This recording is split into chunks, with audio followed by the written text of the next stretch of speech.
ازيكم يا اصدقاء، عاملين انتوا؟ وحشتوني جدا جدا. في بدايه الفيديو ما تنسوش تشتركوا في القناه وتفعلوا زر الجرس ولايك وشير عشان يوصلكوا كل جديد.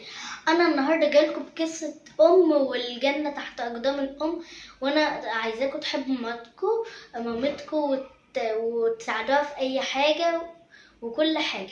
انا النهارده جايلكم بقصه الام، وطبعا يلا نشوف القصه بقى. ايوه يا مريم، خش دلوقتي يا مريم على النت شوفي لي نجحت ولا نقصت. يا مريم خش دلوقتي. سلام. يا رب انجح. مامتي المزعجه عايزه ايه؟ ايوه، مش دلوقتي يا ماما. سلام بقى، انا مستنيه صاحبتي. ايه ده ناقصه؟ يا رب انجح. صاحبتي بتتصل. ايوه انجحت. شكرا يا مريم اوي، شكرا يا مريم. سلام.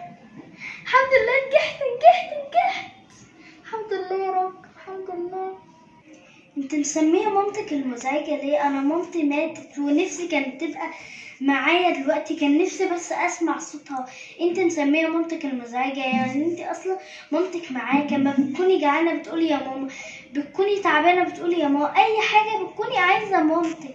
مسميها المزعجه ليه؟ كلميها دلوقتي وصلحيها. عندك حق والله. انا مامتي، انا هكلمها دلوقتي واصلحها.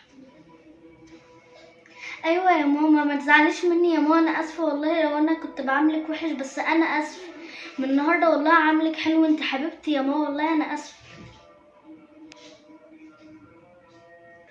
سمي مامتك حياتك، يعني لو انا مكانك كنت هسمي مامتك حياتك.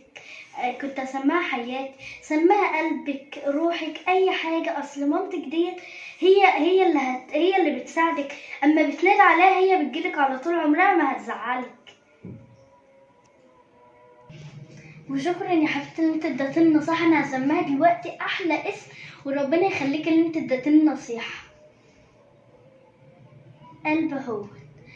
بصي يا اصحابي، لو انتوا استفدتوا من القصه قولولي اعمل لكم قصص ايه تاني، واستفادوا من القصه وعملوا كده مامتكم. محدش يزعل مامتكم ديت هي السند. وباي. غيرك يعرف تفاصيل